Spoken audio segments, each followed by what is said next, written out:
당신은 변했습니다. 하지만 아마 모를 겁니다. 아니, 인정하지 못할 수도 있습니다. 이 변화는 당신 스스로 만든 것이 아닙니다. 우리가 살아온 시대가 우리를 바꿨기 때문입니다. 2000년대에 들어서 온라인이 보급되며 디지털 시대가 시작됐습니다. 당시 주 이용자는 20대에서 30대, 그리고 일부 청소년.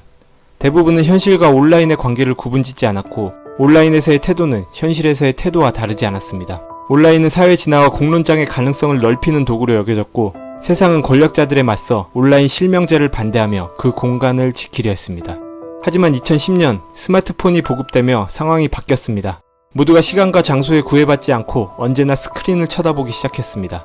폐쇄적인 온라인 카페 대신 SNS와 오픈 커뮤니티가 주류가 됐고, 관계는 더 빠르고 간소화되며 익명 집단화되기 시작했습니다.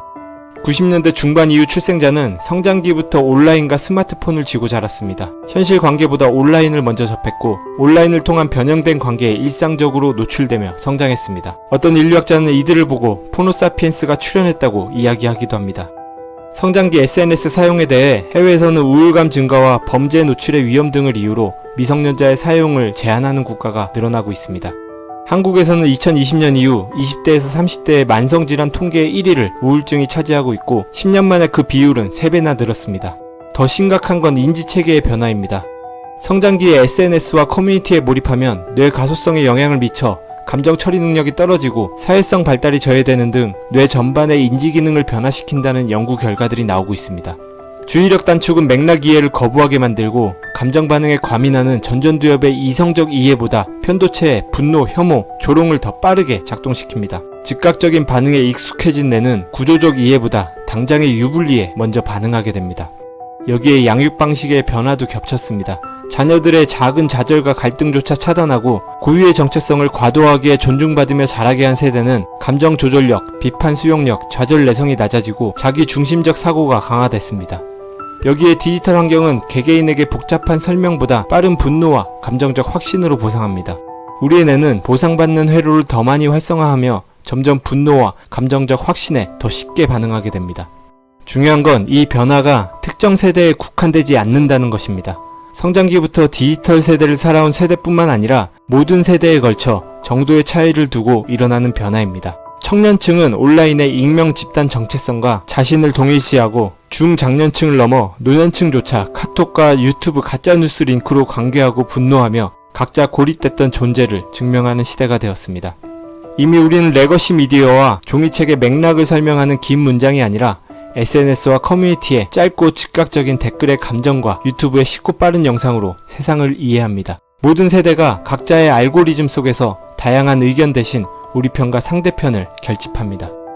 이제 디지털 시대의 시민은 복잡한 설명보다 강한 감정의 보상을 받는 것에 익숙해졌습니다. 그러나 이로 인한 변화가 관계와 감정의 변화, 그리고 사회적 결핍과 우울감의 증가만을 가져온 것은 아닙니다.